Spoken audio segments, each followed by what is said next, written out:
You found it. Your home for the best content on your favorite team, the Fighting Tigers of LSU. Do us a favor. Subscribe to the channel. Leave your comments below. Be sure to smash that like button.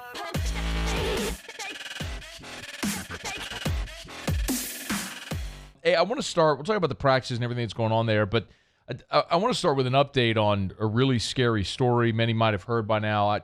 Quency Wiggins, an LSU football signee who's there to play in the game, was on a scooter and got hit by a car last night. Can you just kind of tell us what happened and what we know as of now?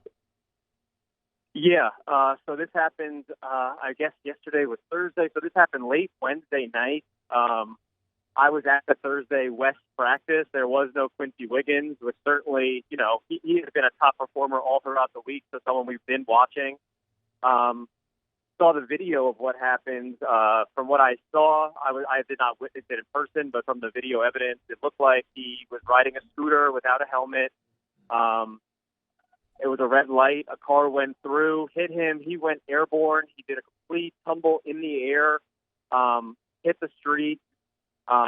He jumped right back up, which is just, I don't even have words for that kind of insanity. And the car just kind of drifted off, a hit and run, really unfortunate. He was hospitalized. And speaking to his guardian and checking in with him a little bit, it seems like his wrist is injured. They're not sure if it's a fracture or a broken wrist, but certainly he won't be playing in the game tomorrow.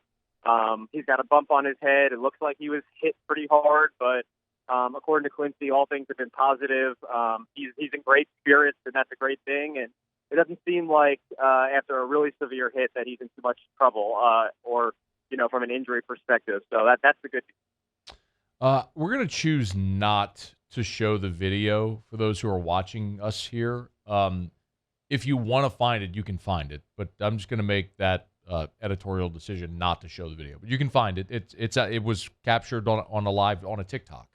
So if you want to see it, you can. It's Sam. I mean, it's kind of amazing that he walked away with maybe just a wrist injury and a few bumps and scrapes. I guess that's the benefit of basically being built like an alien. When you're 6'7", 270, you can take on a car. But incredibly that he walked away the way he did. On the field, you said that he was performing well this week. What can you tell us from what you saw?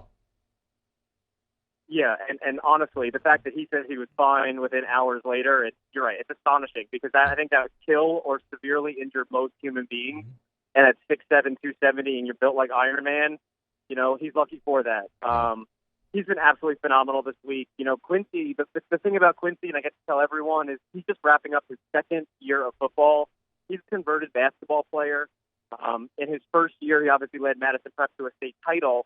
Now he's kind of getting used to these settings where you have to compete in one-on-one. So you have to use your hands and show off the technique aspect. You have to learn how to play with leverage.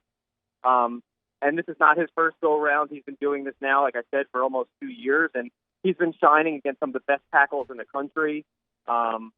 He has an outstanding get-off. I mean, he's 6'7", so even when, he's behind in a rep, he's got natural strength, natural length to just move people at will, and it's just starting to click for Quency. And I think his future is through the roof because of all this natural skills. And honestly, I know it sounds crazy, but he was just hit by a car, and the fact that he's in good spirits. I mean, that's a certain toughness that it's innate. You can't teach that to anyone. And on the football field, he's going to take a lot of hits. None will be as hard as that car hit, but he's got a toughness and a desire to be great that I think you can't really quantify with what you see on the field.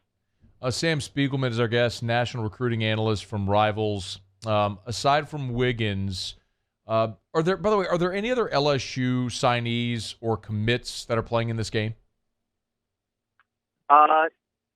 No signees or commits. One of their top running back targets, Trevante Citizen, is in this game.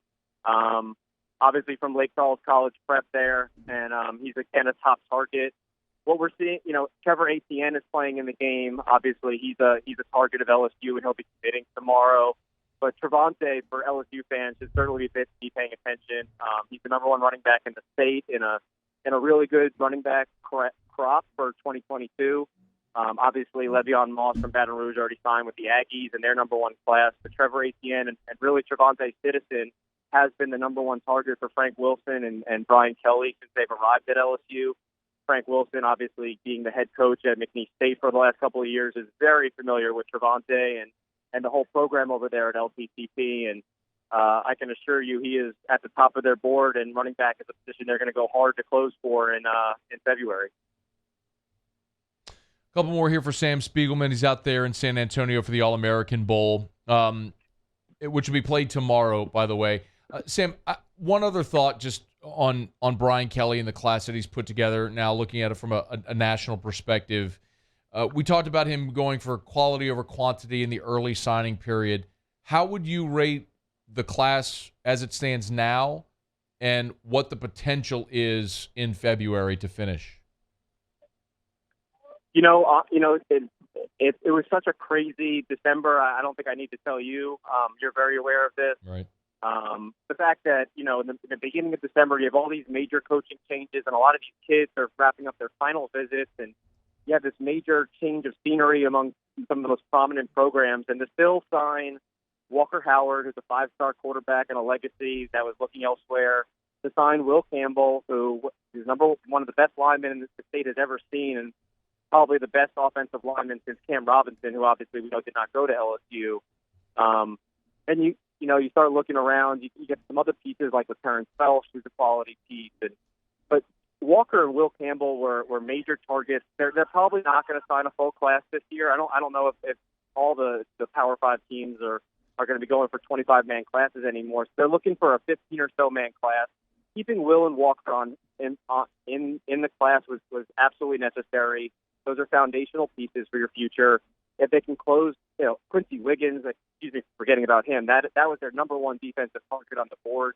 If you can salvage the class with a few more pieces in state like a Travante Citizen or a Jacoby Matthews, the rest they're going to go through the portal. They're going to look for some veteran help to upgrade this roster instantly. And getting the best in state that you're able to get, at quarterback, offensive line, and pass rusher, that's all you need to do in recruiting. And for them to close that quickly with those guys, get them signed in December to focus on Jacoby and Citizen for February, the rest they'll all go through the market. I think it's a pretty good job, all things considered, with the lack of time that they have with the early signing period.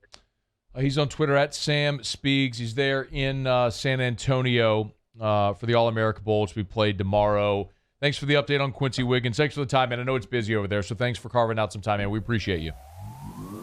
Absolutely. Have a good New Year, man. Hey, thanks so much for watching.